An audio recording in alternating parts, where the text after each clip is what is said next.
Hello बच्चों, आप सभी का स्वागत है आपका अपने YouTube चैनल कंपोस्टर पर। तो इस वीडियो में देखने जा रहे हैं क्लास 10 के सब्जेक्ट सामाजिक विज्ञान के एमसीक्यू, जो हमारी सीरीज चल रही थी। पहले हमने 3 पार्ट देख लिए और ये आज आपका लास्ट पार्ट है, यानी पार्ट नंबर 4। और इससे पहले जिन लोगों ने अभी तक नहीं देखे हैं पार्ट 3 यानी पार्ट फर्स्ट सेकंड थर्ड, अभी तक जिन्होंने नहीं देखा है, डिस्क्रिप्शन में आपको लिंक मिल जाएगा, आप जरूर जाकर के उनको देख लीजिएगा। क्योंकि आपके जो एमसीक्यू है लगभग 20 नंबर आपको दिला करके जाएंगे, चाहे वो आपके एमसीक्यू में पूछे जाए, फिर आपके देखो एक एक नंबर के और निश्चित रूप से प्रश्न पूछे जाते हैं, तो वो भी आपके इसी में से कवर हो जाएंगे। ठीक है, उसके बाद आपके जो लघु प्रश्न आते हैं उसमें से भी आपके ज्यादातर प्रश्न पूछे जाएंगे इन्हीं एमसीक्यूज में। तो इनको आप अच्छे से प्रिपेयर कर लीजिएगा और कोशिश करिएगा कि सोते समय या फिर सुबह उठते उठते टाइम वीडियो को चलाकर रख देंगे। यहाँ मैं आपको ऑप्शन भी दूंगा, क्वेश्चन पूरा पढ़ूंगा, ऑप्शन भी दूंगा, और फिर क्या है, आप लोग अपने जो इसका आंसर होगा माइंड में गैस कर लीजिएगा कि हाँ सर ने जो क्वेश्चन बोला है इसका आंसर ये होगा।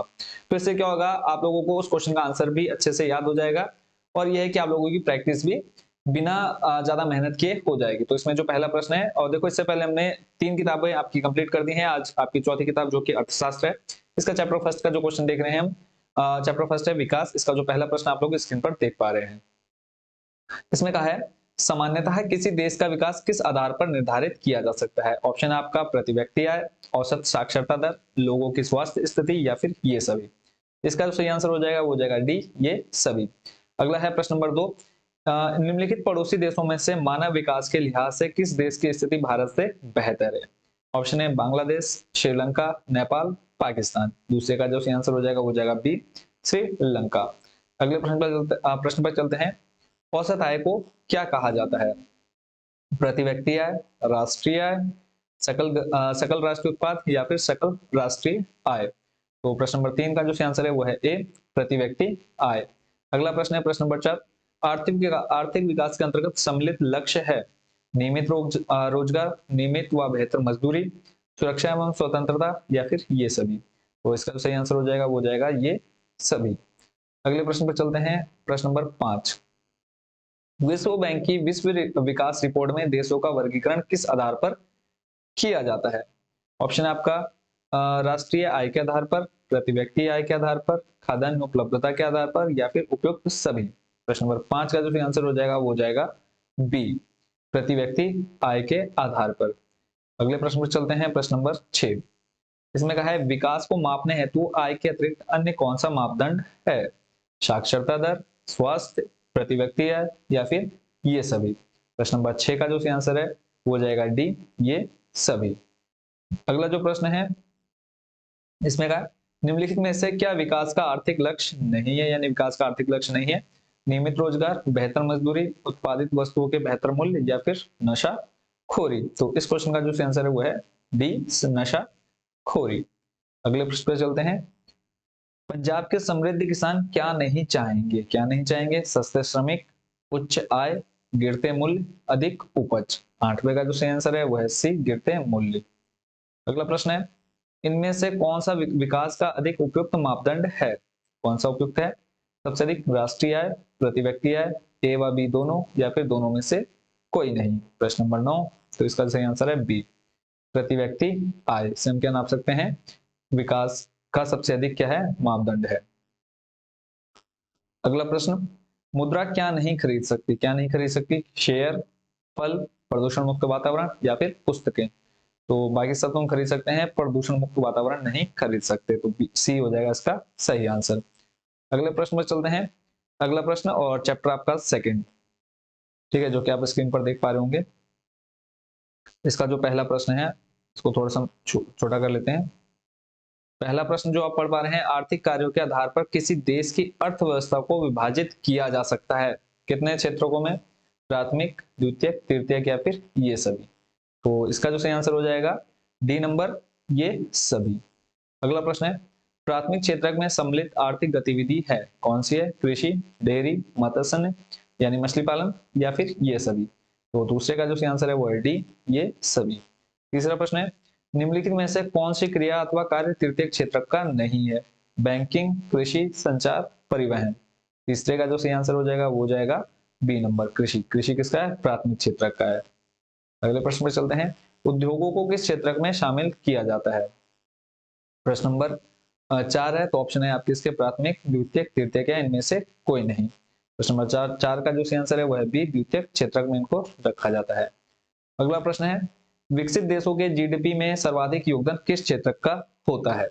प्राथमिक, द्वितीयक, तृतीयक या फिर इनमें से कोई नहीं। प्रश्न नंबर 5, इसका सही आंसर हो जाएगा तृतीयक क्षेत्रक। प्रश्न नंबर 6, सार्वजनिक और निजी क्षेत्रक के आधार पर विभाजित है, क्या विभाजित है? रोजगार की शर्तें, आर्थिक गतिविधि के स्वभाव, उद्यमों के स्वामित्व या फिर उद्यम में नियोजित श्रमिकों की संख्या। प्रश्न नंबर 6 है, इसका जो सही आंसर हो जाएगा वो जाएगा प्रश्न नंबर 6 का जो सही आंसर है वो जाएगा सी। ठीक है, क्या? उद्यमों के स्वामित्व। अगले प्रश्न पे चलते हैं। प्रश्न नंबर 7, एक वस्तु का अधिकांशतः प्राकृतिक प्रक्रिया से उत्पादन क्षेत्र की गतिविधि है। प्रश्न नंबर 8 देख रहे हैं आप, सॉरी प्रश्न नंबर 7। तो इसका सही आंसर हो जाएगा, सॉरी उससे पहला ऑप्शन, प्राथमिक, द्वितीयक, तृतीयक या फिर सूचना प्रौद्योगिकी। प्रश्न नंबर 7 है, इसका सही आंसर हो जाएगा वो जाएगा ए, प्राथमिक क्षेत्र। क्लियर है। अगला प्रश्न है, किसी वर्ष में उत्पादित, फिर आपको रिक्त स्थान पूछा है, के मूल्यों के कुल योगफल को सकल घरेलू उत्पाद कहते हैं। ऑप्शन है आपके, सभी वस्तुओं और सेवाओं, सभी अंतिम वस्तुओं और सेवाओं, सभी मध्यवर्ती वस्तुओं और सेवाओं या फिर सभी मध्यवर्ती व अंतिम वस्तुओं और सेवाओं को। प्रश्न नंबर 8, इसका सही आंसर हो जाएगा बी, सभी अंतिम वस्तुओं और सेवाओं को। चलते हैं अगले प्रश्न पर। अगला प्रश्न है, सेवा क्षेत्रक किसे कहा जाता है? प्राथमिक को, द्वितीय को, तृतीय को या फिर तीनों को? तो सेवा क्षेत्र कहा जाता है सी, तृतीय क्षेत्रों को। प्रश्न नंबर 9 है। अगला प्रश्न है, सेवा क्षेत्रक करता है, क्या करता है सेवा क्षेत्रक? वस्तु का उत्पादन, सेवाओं का सृजन, ए व बी दोनों या फिर ए व बी दोनों नहीं। ठीक है, तो 10वें का जो सही आंसर हो जाएगा वो जाएगा बी, सेवाओं का सृजन। अगले प्रश्न में चलते हैं, इसको थोड़ा सा कर लेते हैं छोटा। विकास के साथ साथ रिक्त स्थान क्षेत्रक का महत्व बढ़ता जाता है। किस क्षेत्र का विकास के साथ साथ किस क्षेत्र का महत्व बढ़ता जाता है? प्राथमिक, द्वितीयक, तृतीयक या फिर तीनों का? तो 11वें का जो सही आंसर हो जाएगा वो जाएगा सी, तृतीयक क्षेत्रक का। प्रश्न नंबर 12 है, इनमें से कौन सा कर्मचारी असंगठित क्षेत्रक में नहीं आएगा? शिक्षक, ठेला चालक, सड़क पर पत्थर तोड़ता मजदूर, कृषि श्रमिक। तो प्रश्न नंबर 12, इसका जो सही आंसर हो जाएगा वो हो जाएगा ए, शिक्षक। अगला प्रश्न है प्रश्न नंबर 13, निम्नलिखित में से सार्वजनिक क्षेत्र में कौन नहीं है? रेलवे, डाकघर, सेल, टिस्को। तो प्रश्न नंबर 13 का जो सही आंसर है वो है डी, टिस्को। टिस्को की फुल फॉर्म अभी आप लोगों को जब मैं निश्चित रूप से प्रश्न कराऊंगा वहां पर आपको इसकी फुल फॉर्म भी देखने को मिलेगी। अगला प्रश्न है, निजी क्षेत्र का उद्देश्य क्या होता है? कम कीमतों पर वस्तु बेचना, सामाजिक कल्याण में वृद्धि करना, अधिकतम लाभ कमाना, फिर उपयुक्त तीनों। प्रश्न नंबर 14 है, इसका सही आंसर हो जाएगा वो सी, अधिकतम लाभ कमाना। अगला प्रश्न है, निम्नलिखित में से किस वर्ष महात्मा गांधी राष्ट्रीय ग्रामीण रोजगार गारंटी एक्ट चलाया गया? ऑप्शन है आपके 2008, 2010, 2005 या फिर 2015 का जो सही आंसर है वो हो जाएगा सी, 2005। अगला प्रश्न है, इनमें से कौन सा उत्पादन का साधन है? ऑप्शन है आपका पूंजी, दूसरा है आपका लोन, तीसरा है सेवाएं, चौथा है आपका कर। तो प्रश्न नंबर 16 का जो सही आंसर हो जाएगा वो जाएगा ए, पूंजी। चलते हैं अगले प्रश्न पर। अगला जो प्रश्न देख रहे हैं आप, मुद्रा का महत्व है, इसको हम थोड़ा सा कर लेते हैं फुल साइज में। मुद्रा का महत्व आपसे पूछा है और इसके जो ऑप्शन दे रखे हैं, पहला आपको दे रखा है विनिमय का साधन, सॉरी विनिमय का माध्यम का कार्य करना, पहला ऑप्शन। दूसरा हो जाएगा आपका वस्तु विनिमय प्रणाली की कठिनाई दूर करना, तीसरा हो जाएगा उत्पादन एवं उपभोग में सुविधा, और चौथा हो जाएगा आपका उपयुक्त सभी। तो पहले का जो सही आंसर हो जाएगा वो जाएगा डी, उपयुक्त सभी। ठीक है, और जितने क्वेश्चन अभी तक आप लोग देख रहे हैं बच्चों, इन सभी को आप हाथों हाथ याद करते जाइए, किसी भी क्वेश्चन को आपने छोड़ना नहीं है, सभी क्वेश्चंस को आप अच्छे से प्रिपेयर करते जाइए। अगले प्रश्न को देखते हैं अब, और इसको कर लेते हैं फुल स्क्रीन। और अगला जो प्रश्न है वो है, भारत में मुद्रा जारी करने का कार्य कौन करता है? ऑप्शन है आपके, राज्य सरकारें, केंद्र सरकार, भारतीय रिजर्व बैंक या फिर इनमें से कोई नहीं। तो दूसरे का जो सही आंसर हो जाएगा बच्चों वो जाएगा सी, कौन सा? भारतीय रिजर्व बैंक। अगला प्रश्न है, मुद्रा का आधुनिक रूप है कागजी मुद्रा, चेक, क्रेडिट कार्ड या फिर ये सभी। तो इसका सही आंसर हो जाएगा डी, ये सभी। अगला प्रश्न देखते हैं, ऋण की शर्तों में सम्मिलित है, क्या शर्तों में सम्मिलित है? ऑप्शन है ब्याज दर का निर्धारण, समर्थक, ऋणाधार, आवश्यक कागजात या फिर ये सभी। प्रश्न नंबर 4, इसका जो सही आंसर हो जाएगा वो जाएगा डी, ये सभी। प्रश्न नंबर 5 है, साख उपलब्ध करवाने के अनौपचारिक स्रोत में सम्मिलित है, साहूकार, महाजन, रिश्तेदार, ये सभी। साख सीधे सीधे आप समझ सकते हैं उधार या फिर लोन, ठीक है। तो इसका सही आंसर हो जाएगा डी, ये सभी। अगला प्रश्न है प्रश्न नंबर 6, कर्ज लेने के लिए कर्जदार निम्नलिखित में से किसका उपयोग गारंटी देने के लिए करता है? ऑप्शन है आपके साख, करेंसी नोट, चेक, समर्थक, ऋणाधार। तो इसका जो सही आंसर हो जाएगा प्रश्न नंबर 6 का हो जाएगा बच्चों डी, समर्थक, ऋणाधार।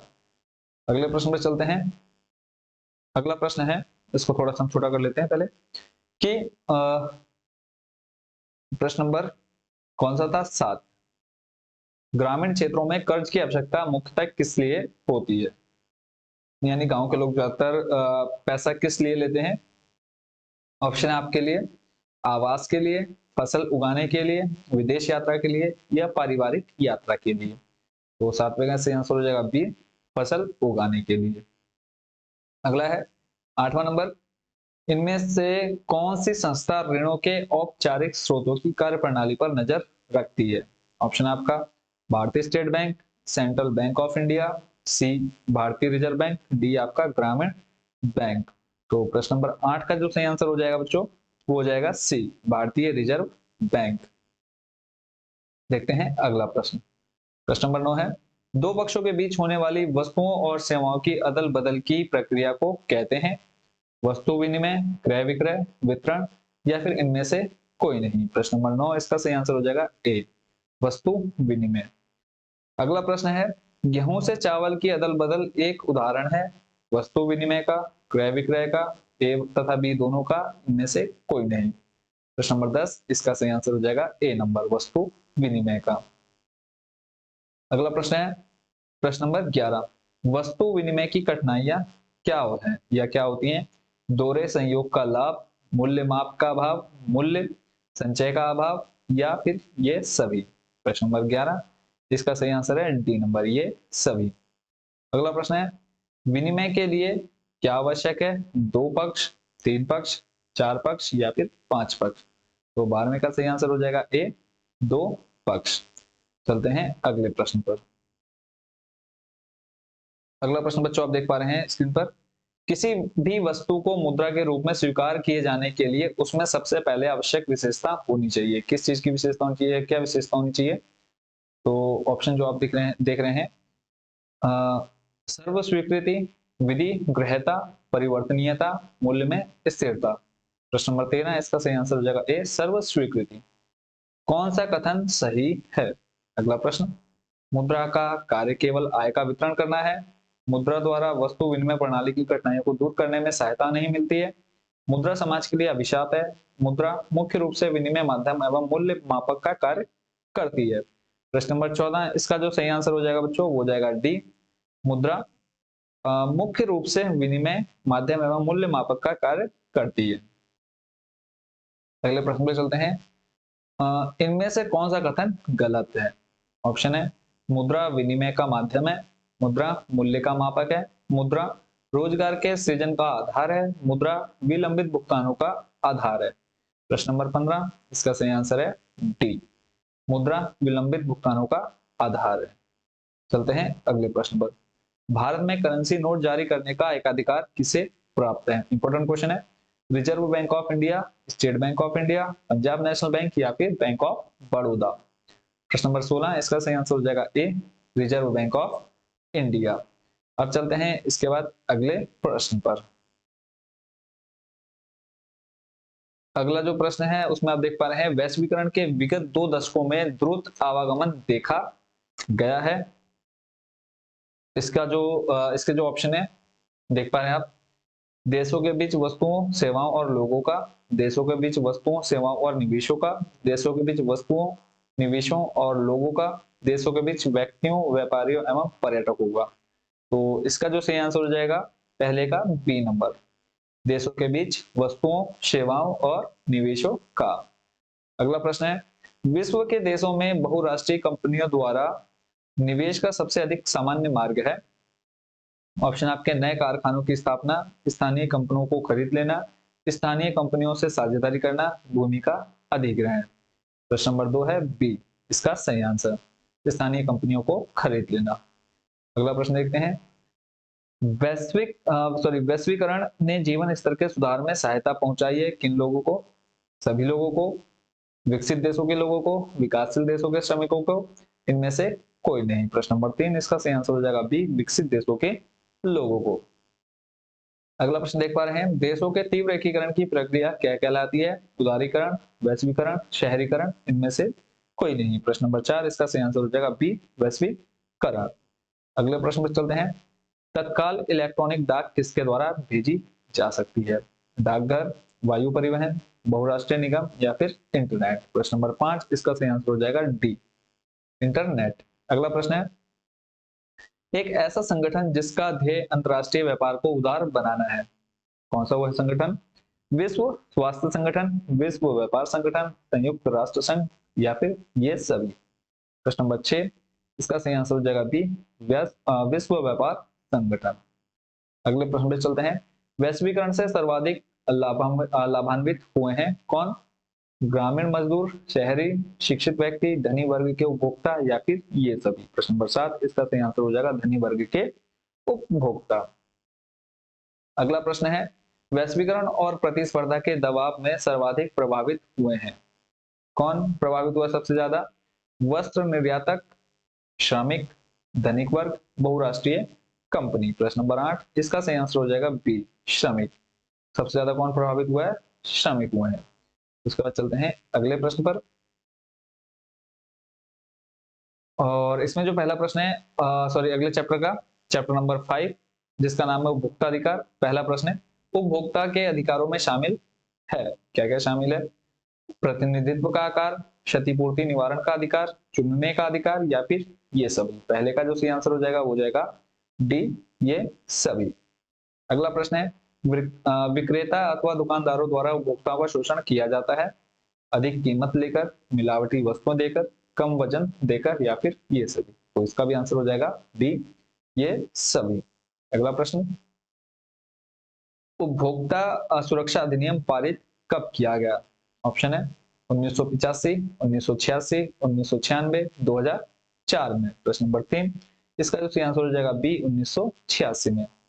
अगला प्रश्न है, उपभोक्ता का कर्तव्य है अधिकतम खुदरा मूल्य की जांच करना, उत्पादन तिथि की जांच करना, वस्तु की गुणवत्ता की जांच करना, उपयुक्त सभी। तो सही आंसर हो जाएगा डी उपयुक्त सभी। चलते हैं अगले प्रश्न पर, कोपरा के अंतर्गत उपभोक्ता विवादों के निपटारे के लिए स्थापित किया गया है, क्या स्थापित किया गया है? जिला मंच, राज्य मंच, राष्ट्रीय मंच या फिर ये सभी। तो 5 का सही आंसर हो जाएगा डी नंबर ये सभी।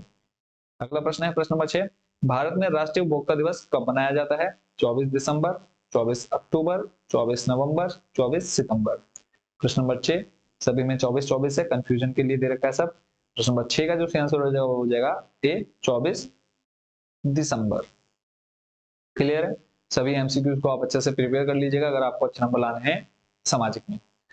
अब आपकी चौथी किताब भी हो चुकी है कंप्लीट। पांचवी जो बुक आपकी आखिरी बची है, कई स्टेट बोर्ड में ये देखने को नहीं मिलेगी, ठीक है? तो जिन स्टेट बोर्ड में नहीं होगी तो वो वीडियो को यहीं पर छोड़ सकते हैं, और जिनके पास आपदा प्रबंधन बुक है तो वो आपदा प्रबंधन के भी क्वेश्चन देख लीजिए। इसमें ज्यादा क्वेश्चन नहीं है, गिने चुने सिलेक्टेड क्वेश्चन ही है, तो जल्दी जल्दी इसको भी देख लेते हैं। और जिन बच्चों ने अब तक चैनल को सब्सक्राइब नहीं किया है, चैनल को जरूर सब्सक्राइब कर लीजिएगा, ताकि अभी आप लोगों के बोर्ड एग्जाम से पहले जो भी आपको वीडियोस मिलेंगी सारी इंपॉर्टेंट रहने वाली है, तो कोई भी आपको एक्स्ट्रा चीज देखने को नहीं मिलेगी चैनल पर।